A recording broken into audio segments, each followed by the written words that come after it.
আসসালামু আলাইকুম, আমন্ত্রণ জানাচ্ছি Bangla one TV prime time নিউজে। সাথে আছি আমি মোহাম্মদ সোহাগ শিকদার। শুরুতেই জানাবো এসএনএস হোমল্যান্ড সংবাদ শিরোনাম। সোলাইমানি হত্যার বদলা, ট্রাম্পকে হত্যার জন্য $10 মিলিয়ন পুরস্কার ঘোষণা মিলিশিয়াদের।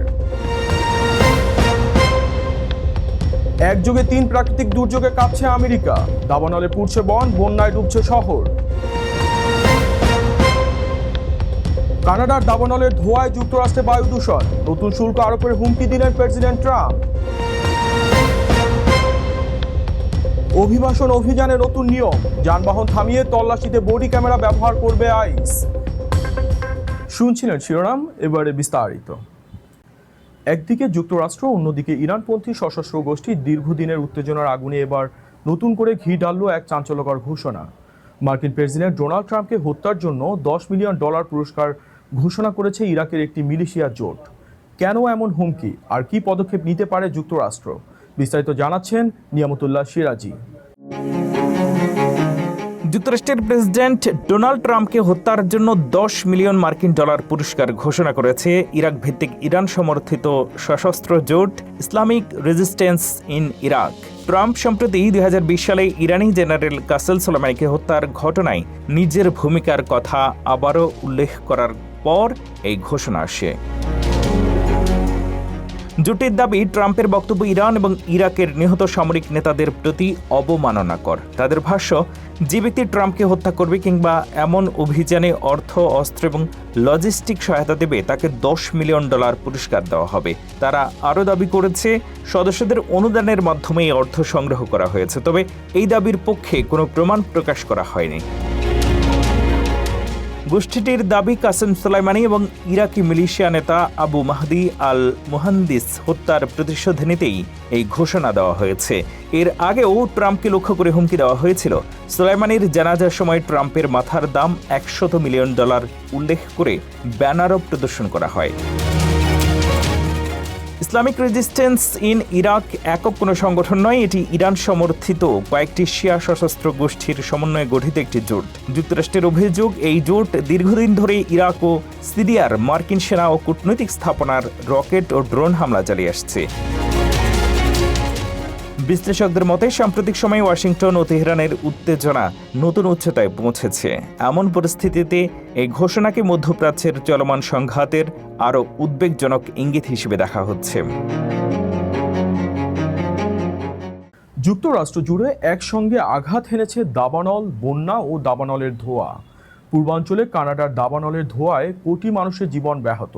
টেক্সাসে টানা বৃষ্টিতে ভয়াবহ আকস্মিক বন্যা এবং পশ্চিমাঞ্চলে নতুন করে ছড়িয়ে পড়েছে আগুন।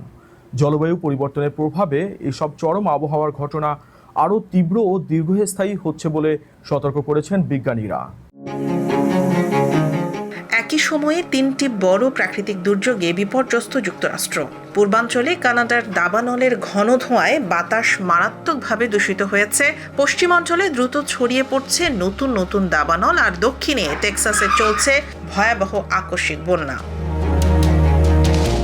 শুক্রবার পর্যন্ত দেশটির 15টি অঙ্গরাজ্যে 68টি বড় দাবানল চলছিল। আগের দিনের তুলনায় প্রায় 2 ডজন বেশি দাবানলের খবর পাওয়া গেছে। বজ্রপাতের পর শুধু প্যাসিফিক নর্থ ওয়েস্ট অঞ্চলেই 17টি নতুন আগুন ছড়িয়ে পড়েছে। দাবানল নিয়ন্ত্রণে বর্তমানে 17,400 এর বেশি কর্মী, 140টি হেলিকপ্টার এবং 4টি সামরিক C-130 এয়ার ট্যাঙ্কার মোতায়েন করা হয়েছে। চলতি বছর এ পর্যন্ত প্রায় 37,20,000 একর এলাকা পুড়ে গেছে, যা গত বছরের একই সময়ের তুলনায় 10 লাখ একরেরও বেশি। এদিকে কানাডার দাবানলের ধোঁয়া যুক্তরাষ্ট্রের গ্রেট লেকস অঞ্চল থেকে ওয়াশিংটন ডিসি পর্যন্ত বিস্তৃত হয়েছে। 10 কোটিরও বেশি মানুষ বায়ু দূষণ সতর্কতার আওতায় রয়েছে। অনেক এলাকায় বাসিন্দাদের ঘরের ভেতরে থাকার পরামর্শ দেওয়া হয়েছে। শিকাগোতে শুক্রবার বিশ্বের দ্বিতীয় সবচেয়ে দূষিত বায়ুর মান রেকর্ড করা হয়। দূষণের কারণে শহরের পার্ক ও লেক মিশিগান সংলগ্ন সৈকত সাময়িকভাবে বন্ধ ঘোষণা করা হয়েছে। অন্যদিকে টেক্সাসের হিল কান্ট্রিতে টানা তৃতীয় দিনের মতো আকস্মিক বন্যা চলছে। মঙ্গলবার থেকে কিছু এলাকায় 37 ইঞ্চিরও বেশি বৃষ্টি হয়েছে। রাজ্যের গভর্নর গ্রেগ অ্যাবট জানিয়েছেন, এবারের বন্যায় অন্তত 2 জনের মৃত্যু হয়েছে এবং শত শত মানুষকে উদ্ধার করা হয়েছে। বিশেষজ্ঞরা বলছেন, একই সময়ে দাবানল, ধোঁয়া ও বন্যার মতো একাধিক চরম আবহাওয়ার ঘটনা একসঙ্গে ঘটলে ক্ষয়ক্ষতি আরও বেড়ে যায়। জলবায়ু বিজ্ঞানীদের মতে মানবসৃষ্ট জলবায়ু পরিবর্তনের কারণে বায়ুমণ্ডল উষ্ণ হওয়ায় একদিকে খরা ও দাবানলের ঝুঁকি বাড়ছে, অন্যদিকে ভারী বৃষ্টিপাত ও আকস্মিক বন্যার ঘটনাও আরও ঘন ঘন দেখা দিচ্ছে।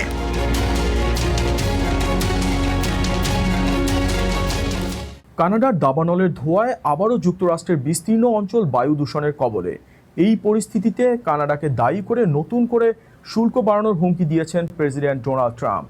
জবাবে মুখ খুলছেন কানাডার প্রধানমন্ত্রী মার্কিন কার্নিও। দুই দেশের এই নতুন উত্তেজনার বিস্তারিত জানাচ্ছেন ফারজানা আফরোজ।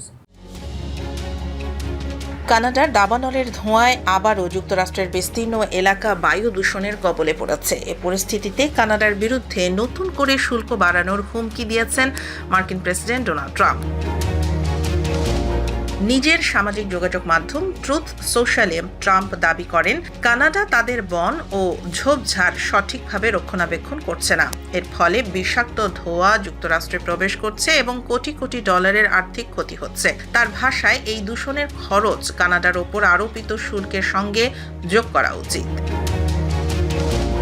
ট্রাম্প আরও জানান, বিষয়টি নিয়ে তিনি কানাডার প্রধানমন্ত্রী মার্ক কার্নির সঙ্গে কথা বলবেন এবং পরিস্থিতি মোকাবেলায় কানাডা কী পদক্ষেপ নিচ্ছে তা জানতে চাইবেন।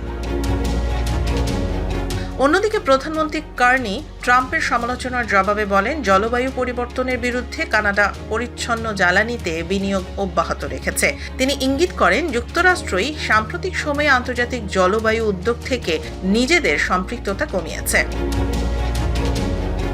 এদিকে কানাডা ও মিনেসোটার দাবানলের ধোঁয়ায় 10 কোটির বেশি মার্কিন নাগরিক এখনও বায়ুমানের সতর্কতার আওতায় রয়েছেন। New York, Chicago, Detroit, Philadelphia ও মিনিয়াপলিস সহ একাধিক বড় শহরে স্বাস্থ্য সতর্কতা জারি রয়েছে। বিশেষজ্ঞরা বলছেন, এই ধোঁয়ার প্রভাব নিউ জার্সিতে অনুষ্ঠেয় ফিফা বিশ্বকাপের ফাইনালেও পড়তে পারে। ট্রাম্প ওই ম্যাচে উপস্থিত থাকার পরিকল্পনা করেছেন। এদিকে কানাডার বিরুদ্ধে ট্রাম্পের নতুন শুল্ক হুমকি দুই দেশের বাণিজ্য সম্পর্ক ও চলমান কূটনৈতিক উত্তেজনাকে আরও বাড়িয়ে তুলতে পারে। মার্কিন প্রেসিডেন্ট ডোনাল্ড ট্রাম্পের সামাজিক যোগাযোগ মাধ্যম ট্রুথ সোশ্যালের পোস্ট অন্যদের আগেই পাওয়ার সুযোগ দিতে নতুন একটি অর্থের বিনিময়ের সেবা চালু করতে যাচ্ছে Trump media and technology group. রয়টার্সের এক প্রতিবেদনে বলা হয়েছে, ওয়াল স্ট্রিটের ট্রেডিং প্রতিষ্ঠান ও বিনিয়োগ কোম্পানিগুলোর কাছে ট্রুথ এপিআই নামে এই সেবার জন্য মাসে সর্বোচ্চ $1 লাখ পর্যন্ত সাবস্ক্রিপশনের প্রস্তাব দেওয়া হয়েছে। 3 বছরের চুক্তি করলে মাসিক ফি $60,000 রাখার অফারও দেওয়া হয়েছে।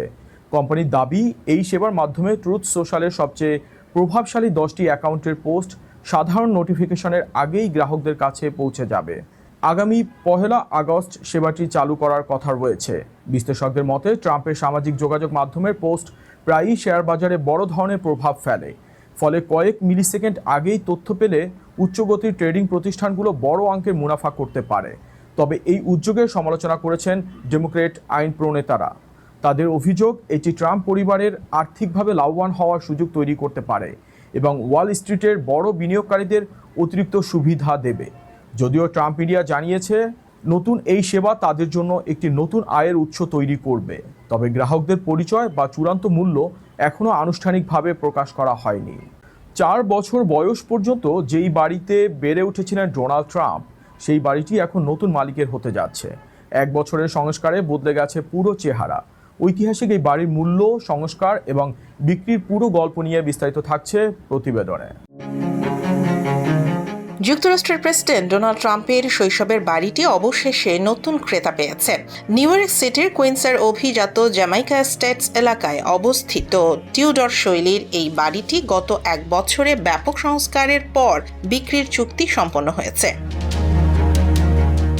1940 সালে ট্রাম্পের বাবা এবং রিয়েল এস্টেট ব্যবসায়ী ফ্রেড ট্রাম্প বাড়িটি নির্মাণ করেন। ডোনাল্ড ট্রাম্প জন্মের পর 4 বছর বয়স পর্যন্ত এই বাড়িতেই বসবাস করেন। পরে 1950 সালে পরিবারটি একই এলাকায় আরও বড় একটি বাড়িতে চলে যায়। 2025 সালের মার্চে রিয়েল এস্টেট ডেভেলপার টমি লিন বাড়িটি $8,35,000 কিনেছিলেন। সে সময় বাড়িটির ছাদ চুঁইয়ে পানি পড়া, অপরিচ্ছন্ন আঙ্গিনা এবং দীর্ঘদিনের অবহেলার কারণে নানা ধরনের সংস্কারের প্রয়োজন ছিল। এরপর লিন ও রিয়েল এস্টেট বিশেষজ্ঞ জেভন গ্র্যাটিনোর তত্ত্বাবধানে বাড়িটির ছাদ, জানালা, ইনসুলেশন, HVAC সিস্টেম এবং বাইরের অংশ নতুন করে তৈরি করা হয়। 5 বেডরুমের 3,400 বর্গ ফুটের বাড়িটির মূল নকশা অক্ষুণ্ণ রাখা হলেও রান্নাঘর ও লিভিং রুমকে আরও খোলামেলা করতে একটি দেয়াল সরিয়ে দেওয়া হয়েছে। সংস্কারে মোট ব্যয় হয়েছে $5 লাখ বেশি। শুরুতে শুধু বসবাসযোগ্য করার পরিকল্পনা থাকলেও পরে পুরো বাড়িটি নতুনভাবে সাজানো হয়। সংস্কার শেষে প্রথমে বাড়িটির দাম চাওয়া হয় $23 লাখ, পরে কয়েক দফা মূল্য কমিয়ে সর্বশেষ প্রায় $20 লাখ নিচে তালিকাভুক্ত করা হয়। বর্তমানে বাড়িটির বিক্রির প্রক্রিয়া সম্পন্ন হওয়ার অপেক্ষায় রয়েছে। অভিবাসন আইন প্রয়োগে আরও কঠোর অবস্থান নিয়েছে ট্রাম্প প্রশাসন। নতুন নির্দেশনা অনুযায়ী আইস কর্মকর্তারা আবারও যানবাহন থামিয়ে তল্লাশি চালাতে পারবেন। তবে অভিযানে থাকা অন্তত একজন কর্মকর্তার শরীরে বডি ক্যামেরা থাকা বাধ্যতামূলক। কেন এই সিদ্ধান্ত নেওয়া হলো, এর পেছনে কী কারণ এবং অভিবাসীদের জন্য এর অর্থ কী, বিস্তারিত থাকছে প্রতিবেদনে। যুক্তরাষ্ট্রে অভিবাসন অভিযান আরও জোরদার করতে নতুন নির্দেশনা দিয়েছে ট্রাম্প প্রশাসন। এবার থেকে অভিবাসন আর শুল্ক প্রয়োগকারী সংস্থা আইসের কর্মকর্তারা যানবাহন থামিয়ে তল্লাশি চালাতে পারবেন। তবে অভিযানে থাকা কর্মকর্তাদের মধ্যে অন্তত একজনের শরীরে বডি ক্যামেরা থাকতে হবে। সাম্প্রতিক সপ্তাহগুলোতে আইস কর্মকর্তাদের উপর 2টি প্রাণঘাতী হামলার পর যানবাহন থামিয়ে অভিযান পরিচালনায় সাময়িক সীমাবদ্ধতা আরোপ করা হয়েছিল। নতুন নির্দেশনার মাধ্যমে সেই কার্যক্রম আবারও চালুর অনুমতি দেওয়া হয়েছে।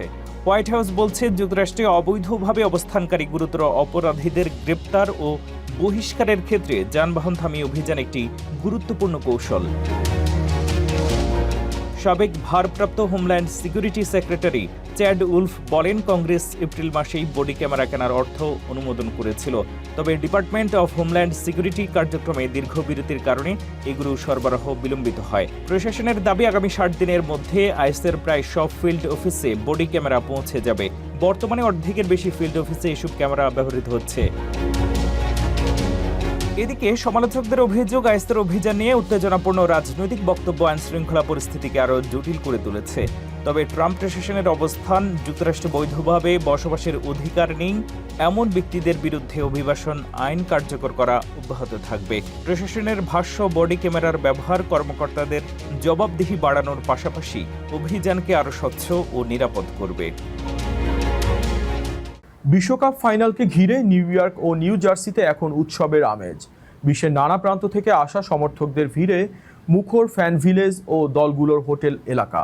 তবে আকাশ ছোঁয়া টিকিটের দামে অনেকেই মাঠে বসে খেলা দেখার সুযোগ পাচ্ছেন না। সমর্থকদের উচ্ছ্বাস, হতাশা আর শেষ মুহূর্তের প্রস্তুতি নিয়ে বিস্তারিত থাকছে প্রতিবেদনে। ফিফা বিশ্বকাপের ফাইনালকে ঘিরে এখন উত্তেজনার পারদ তুঙ্গে। আর মাত্র কয়েক ঘন্টা বাকি। যুক্তরাষ্ট্রের নিউ জার্সির মেটলাইফ স্টেডিয়ামে মুখোমুখি হবে ফুটবল বিশ্বের 2 শক্তিশালী দল স্পেন ও আর্জেন্টিনা। এই মহারণ দেখতে বিশ্বের বিভিন্ন দেশ থেকে হাজার হাজার সমর্থক ইতিমধ্যেই নিউ ইয়র্ক এবং নিউ জার্সিতে ভিড় জমিয়েছেন। নিউ ইয়র্কের রকফেলার সেন্টারের ফ্যান ভিলেজ এখন উৎসবের নগরীতে পরিণত হয়েছে। স্পেন ও আর্জেন্টিনার জার্সি গায়ে সমর্থকদের উচ্ছ্বাস, গান, স্লোগান আর ছবি তোলায় ব্যস্ততায় মুখর পুরো এলাকা। 2 দলের হোটেলের সামনেও সকাল থেকেই উপচে পড়া ভিড়। অনেকেই শুধু প্রিয় খেলোয়াড়দের এক ঝলক দেখার আশায় ঘন্টার পর ঘন্টা অপেক্ষা করেছেন। সমর্থকদের বিশ্বাস, গ্যালারির বাইরেও তাদের উপস্থিতি খেলোয়াড়দের অনুপ্রাণিত করবে। তবে আনন্দের মাঝেও রয়েছে বড় একটি হতাশার গল্প। যাদের সঙ্গে কথা বলেছে সিবিএস নিউজ, তাদের প্রায় কেউই ফাইনালের টিকিট পাননি, কারণ টিকিটের দাম পৌঁছে গেছে আকাশ ছোঁয়া পর্যায়ে। এক আর্জেন্টাইন সমর্থক বলেন, টিকিট কিনতে হলে গাড়ি পর্যন্ত বিক্রি করতে হবে। সব বিক্রি করলেও হয়তো সারা জীবন আর্থিক কষ্টে থাকতে হবে। তবে প্রিয় দল জিতলে সেই ত্যাগও সার্থক হবে বলে মনে করেন তিনি। বিশ্বকাপ ফাইনালকে ঘিরে এখন পুরো নিউ জার্সি অঞ্চল যেন ফুটবলের রঙে রাঙানো। মাঠে 90 মিনিটের লড়াই শুরুর আগেই সমর্থকদের আবেগ উচ্ছ্বাস আর প্রত্যাশা জানিয়ে দিচ্ছে এটি শুধু একটি ম্যাচ নয়, বরং বিশ্বের কোটি কোটি মানুষের জন্য এক মহা উৎসব। ভাবুন তো, যাদের মা বাবা বলে সারা জীবন জেনেছেন তারা আসলে আপনার জৈবিক পরিবারই নন। যুক্তরাষ্ট্রের দুই ব্যক্তি জীবনে ঠিক এমনই অবিশ্বাস্য সত্য সামনে এসেছে 38 বছর পর। একটি সাধারণ ডিএনএ পরীক্ষায় প্রকাশ পেয়েছে জন্মের সময় হাসপাতালেই তাদের অদল বদল করা হয়েছিল। কিভাবে ফাঁস হলো এই চাঞ্চল্যকর ঘটনা, দেখুন বিস্তারিত প্রতিবেদনে। জন্মের পরে ভুল পরিবারের কাছে চলে যাওয়া দুই শিশুর জীবনের অবিশ্বাস্য এক সত্য প্রকাশ্যে এসেছে 38 বছর পর। যুক্তরাষ্ট্রের উত্তর ডাকোটার একটি হাসপাতালে জন্মের সময় অদল বদল হয়ে যাওয়া দুই নবজাতক শেষ পর্যন্ত ডিএনএ পরীক্ষার মাধ্যমে খুঁজে পেয়েছেন তাদের প্রকৃত পরিবার। এই ঘটনায় হাসপাতালের বিরুদ্ধে মামলা করেছেন তারা। জেরেমি মরিসন এবং কাইল মাইলানের জন্ম 1988 সালে, একই দিনে একই হাসপাতালে। অভিযোগ অনুযায়ী জন্মের পর কোনো এক পর্যায়ে তাদের ভুল পরিবারের কাছে তুলে দেওয়া হয়। এরপর দীর্ঘ 38 বছর তারা নিজেদের জৈবিক পরিচয় না জেনেই অন্য পরিবারের সন্তান হিসেবে বেড়ে ওঠেন। ঘটনার নাটকীয় মোড় আসে বড়দিনে। উপহার হিসেবে পাওয়া একটি ঘরোয়া ডিএনএ টেস্ট কিট ব্যবহার করেন কাইল মাইলান। পরীক্ষার ফল তাকে একটি বংশানুসন্ধান প্ল্যাটফর্মে তার জৈবিক খালার সঙ্গেও যুক্ত করে। এরপর ওই সূত্র ধরে জেরেমি মরিসনেরও ডিএনএ পরীক্ষা করা হলে নিশ্চিত হয় জন্মের সময় দুই শিশুই অদল বদল হয়েছিল। জেরেমি বলেন যে পরিবারে তিনি বড় হয়েছেন তারা কখনো তাকে ভালোবাসার কমতি অনুভব করতে দেননি, তবু মনের গভীরে সবসময় এক অজানা শূন্যতা কাজ করত। পরে প্রথমবার জৈবিক বাবা মায়ের সঙ্গে দেখা হলে তারা তাকে সাদরে বরণ করে নেন। সেই মুহূর্তকে তিনি ভাষায় প্রকাশ করার মতো নয় বলেই বর্ণনা করেন। অন্যদিকে হাসপাতাল কর্তৃপক্ষ শিশু অদল বদলের ঘটনা অস্বীকার করেনি, তবে তাদের দাবি এই ভুল হাসপাতালের কর্মীদের কারণেই হয়েছে। এমন সুনির্দিষ্ট প্রমাণ এখনো মেলেনি। তবু 3 দশকেরও বেশি সময় পর সামনে আসা এই ঘটনা যুক্তরাষ্ট্র জুড়ে আলোড়ন সৃষ্টি করেছে। এই ছিল Bangla one TV prime time নিউজে। পরবর্তী প্রাইম টাইম নিউজ দেখার আমন্ত্রণ জানিয়ে বিদায় নিচ্ছি আমি মোহাম্মদ সোহাগ শিকদার। এতক্ষণ সাথে থাকার জন্য ধন্যবাদ।